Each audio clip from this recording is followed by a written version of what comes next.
श्री स्वामी समर्थ. अनंत कोटी ब्रह्मांड नायक राजाधिराज योगीराज परब्रह्म श्री स्वामी समर्थ महाराजांना कोटी कोटी प्रणाम. तसंच माझे ही व्हिडिओ जे सेवेकरी बघतायत त्यांना श्री स्वामी समर्थ. बघा मंडळी, आजच्या व्हिडिओमध्ये आपण एक विशेष माहिती आणली, ती म्हणजे श्रीपाद श्री वल्लभ चरित्र पारायण. तर कसं असतं, आता आपण बघितलं होतं, पूजेची व्हिडिओ बघितली होती, तर तिच्याकडे जो होता ना, तर तो पिठापूरचा ग्रंथ आहे आणि तो फक्त पिठापूरला मिळतो. तो केंद्राचा ग्रंथ नाही, परंतु तो पिठापूरला तो ग्रंथ मिळतो. म्हणजे ओरिजिनल जो ग्रंथ होता श्रीपाद श्री वल्लभ, तर तो ग्रंथ आहे ना, ओरिजिनल ग्रंथ आहे तो तेलुगू मध्ये आहे आणि तो निखुटकर महाराज आहे ना, यांनी तो मराठीत त्याचं भाषांतर केलेलं आहे. तर तो ग्रंथ आहे तो तिथं भेटतो आणि आपल्या केंद्रात जे भेटतो तो केंद्रात असा भेटतो.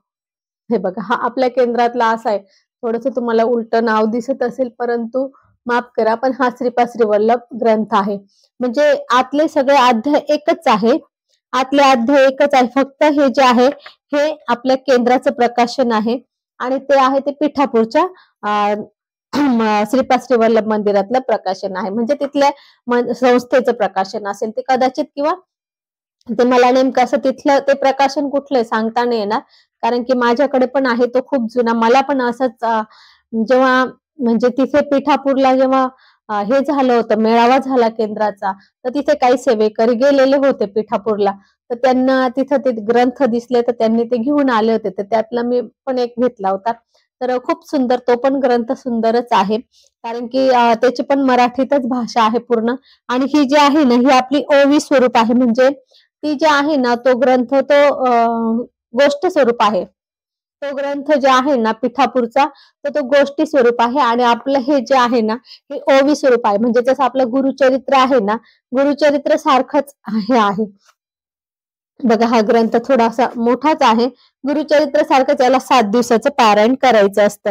हे 7 दिवसाच्या पारायणाचं आहे आणि याच्यामध्ये म्हणजे इतकं सुंदर आपल्याला सगळी माहिती दिलेली, कारण की श्रीपाद श्री वल्लभांनी हे आपल्याला सांगितले की मागच्या जे म्हणजे आता आपण जे काही भोगतो आहे, तर हे आपण का भोगतोय, तर हे आपण मागच्या जन्मी काय केलं म्हणून आपल्याला ह्या जन्मी भोगावं लागतंय. ही सर्व डिटेल्स म्हणजे अगदी म्हणजे अगदी सुंदर अशी माहिती दिलेली.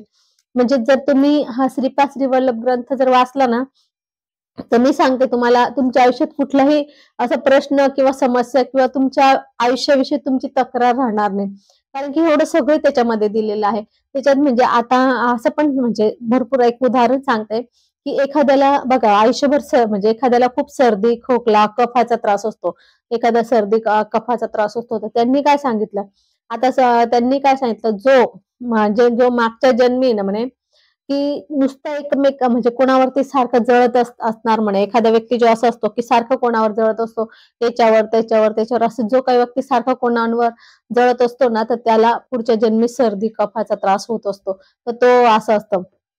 म्हणजे असं दिलेलं आहे, तर तो सगळं त्याच्यात आपल्याला जर आपला जो काही त्रास असेल ना, जर आपण हा वाचला ना श्रीपाद श्री वल्लभ ग्रंथ, आपल्याला आपले सगळे मागचे हे समजून जाईल का आपण काय केलेलं असणार आहे, म्हणून आपल्याला ह्या जन्मी हे त्रास आहे. तर अशी गोष्ट असते. तर म्हणून सांगितले, खूप सुंदर श्रीपाद श्री वल्लभ ग्रंथ आहे. श्रीपाद श्री वल्लभांचे चरित्र इतके म्हणजे त्याचे ना महती इतकी आहे आणि आपला हा गुरुचरित्र ग्रंथ इतकंच फल देणारा आहे. परंतु आपण काय असतात, गुरुचरित्राचा आपल्या भरपूर आपल्या याच्यामध्ये आलेला आहे, म्हणजे माहितीमध्ये किंवा आपल्या ऐकण्यात भरपूर आलेला आहे. श्रीपाद श्री वल्लभांचं जास्त ऐकण्यात आलेलं नाही. परंतु तुम्ही श्रीपाद श्री वल्लभ, आता दत्त जयंती सप्ताह असेल, स्वामी पुण्यतिथी सप्ताह असेल, किंवा तुम्हाला इतर वेळा पण करावं वाटलं ना, तर तुम्ही तो श्रीपाद श्री वल्लभ ग्रंथ अवश्य करा. कारण की ना, आयुष्यात एकदा तरी श्रीपाद श्री वल्लभ ग्रंथ वाचलाच पाहिजे, कारण की जोपर्यंत आपण वाचत नाही तोपर्यंत आपल्याला कळतच नाही की आपल्याला हे प्रॉब्लेम का आहे. आता उदाहरणार्थ पती पत्नीचं जमत नाही, मग त्याच्यात ते का जमत नाही, मग मागच्या जन्मी तुमचं काय होतं, हे सगळं दिलेलं आहे. म्हणजे एखादा बघा, एखादा गरीब असतो, खूप गरीब असतो बघा, खाण्याची पण हाल असते त्यांची, मग ते का असते, का गरीब होतो, म्हणजे असं सगळं सगळं डिटेल्स दिलेलं आहे. त्यानंतर शनी प्रदोष व्रताचं महत्व दिलेलं आहे, रुद्राक्षाचं महत्व दिलेलं आहे. म्हणजे असं असं हे नाही की आपल्याला त्याच्यातून आपल्याला अशी एकही माहिती अशी नाही की व्यर्थ आहे, कारण की सगळ्याच कोणता बघा तुम्हाला सांगते, की प्रत्येक ग्रंथ जो आहे ना, एक प्रत्येक ग्रंथात एक ऊर्जा असते आणि प्रत्येक ग्रंथात जी काही माहिती असते ना, तर ती माहिती आपल्याला फक्त आणि फक्त त्यात सिद्धमंगल स्तोत्र पण दिलेलं आहे. आपण सिद्धमंगल स्तोत्राचा एक माझा व्हिडिओ बघितला असेल, फार जुना होता, की म्हणजे फार पूर्वी टाकलेला होता मी तो. सिद्धमंगल स्तोत्र जर आपल्याला हे रोज आपल्याला समजा आता जसं स्वामी चरित्र वाचतो तसं आपण याचा पण एक अध्याय रोज वाचू शकतो. परंतु आपल्याला नाही जमत वेळ काळानुसार, कारण की आता सगळंच वाचायचं म्हटलं तर. परंतु आपण जर म्हणजे श्रीपाद श्री वल्लभांनी ह्या ग्रंथात सांगितलेलं आहे, की ज्याच्या घरी सिद्धमंगल स्तोत्र रोज वाचन होतं त्याच्या घरात मी सूक्ष्म स्वरूपात अस्तित्व म्हणजे त्याच्या घरात मी सूक्ष्म स्वरूपात असतो व असं. जेव्हा आपण श्रीपाद श्री वल्लभांचं जे सिद्धमंगल स्तोत्र वाचतो, काही अनुष्ठान करतो, समजा उदाहरणार्थ काही संकल्पित मी 11 वेळा रोज वाचेल, असं काही दिवसांचं करतो. एखाद्या आपलं काही मंगलमय काम होण्यासाठी किंवा कुठलं एखादं शुभ काम होण्यासाठी आपण जर सिद्धमंगल स्तोत्राचं जर काही अनुष्ठान केलं, काही आपण संकल्प केला इतके इतके दिवसाचा, उदाहरणार्थ मी 108 दिवसात मी रोज 11 वेळा रोज असं वाचेल 108 दिवस, तर तुमचं काम ते होणारच. परंतु तुम्ही जेव्हा सिद्धमंगल स्तोत्र वाचतात ना, तर आपल्या घरामध्ये श्रीपाद श्री वल्लभ हे सूक्ष्म स्वरूपात येत असतात. आणि दुसरी गोष्ट, जेव्हा आपलं वाचन चालू असतं ते आपल्या पाठीशी उभे असतात, आपल्या पाठी उभे असतात.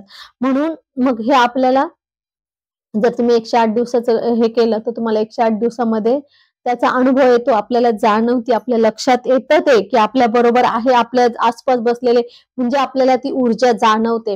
म्हणून ते सिद्धमंगल स्तोत्राचं पण खूप महत्व आहे. त्याची एक विशेष मी स्पेशल व्हिडिओ बनवेल, सिद्धमंगल स्तोत्र कसं वाचायचं, काय वाचायचं, त्याचं सगळे नियम वगैरे त्याची स्पेशल व्हिडिओ बनेल. आजच्या व्हिडिओमध्ये आपलं काय होतं, श्रीपाद श्री वल्लभ हे ग्रंथ आहे त्याचं पारायण करू शकतो, कसं करायचं आता ते सांगते.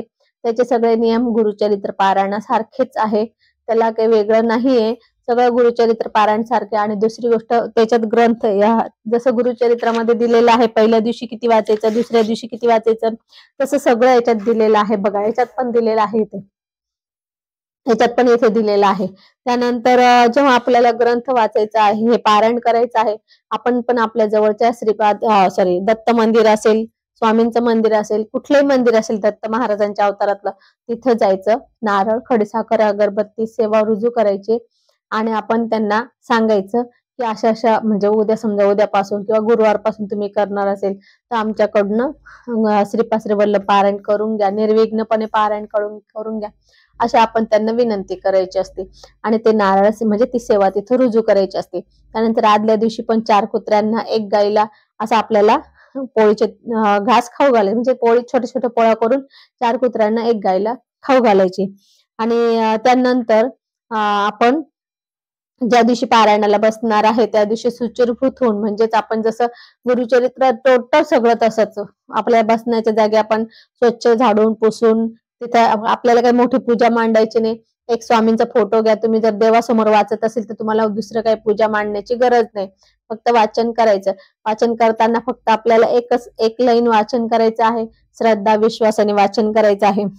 त्यानंतर पहिले वाचताना स्वामी स्तवन घ्यायचं आहे, नंतर 1 माळ श्री स्वामी समर्थ मंत्र घ्यायचा आहे, त्यानंतर 1 माळ गायत्री मंत्र घ्यायचा आहे आणि मग गणपती अथर्व शीर्ष घ्यायचा आहे आणि मग अध्याय वाचायला सुरुवात करायची आहे. एवढं वाचायचंय 7 दिवसात, प्रत्येक दिवस म्हणजे रोज 7 दिवस रोज आपल्याला संध्याकाळी विष्णू सहस्त्रनाम वाचन करायचं आहे. तसंच जसं काही त्याच्यात सांगितलेलं ज्या गुरुचरित्रामध्ये, परान्न खायचं नाही, एक धान्य खायचं, तर याच्यात काही एक धान्याचा काही नियम नाहीये, परंतु शक्यतो खाऊ शकतो एक धान्य, तसं दिलेलं आहे याच्यामध्ये सगळं.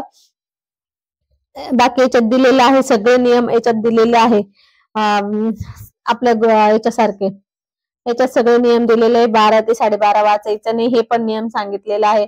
ग्रंथ हातात घेऊन वाचायचा नाही.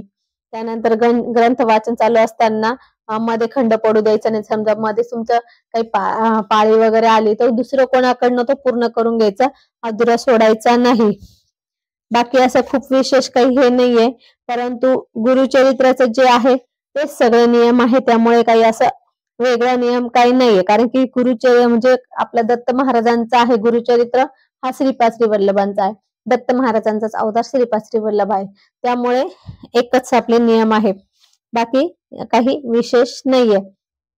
त्यासो या ग्रंथाविषयी सविस्तर माहिती आपण एखाद्या व्हिडिओत बघू. आजच्या व्हिडिओमध्ये मी पारायण कसं करायचं ह्याची माहिती आणि आपण करू शकतो, कधी कधी करू शकतो ही माहिती आणली होती.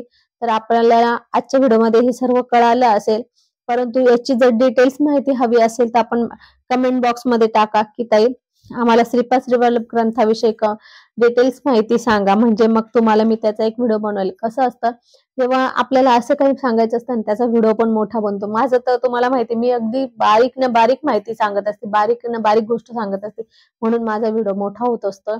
तर सॉरी, परंतु तुम्हाला एखाद्या गोष्टीचं, म्हणजे माझं स्वतःचा असा स्वभाव आहे की एखादी गोष्ट असेल, मला त्या गोष्टीचं पूर्ण नॉलेज पाहिजे असतं, तरच मला त्या गोष्टीचं हे होतं.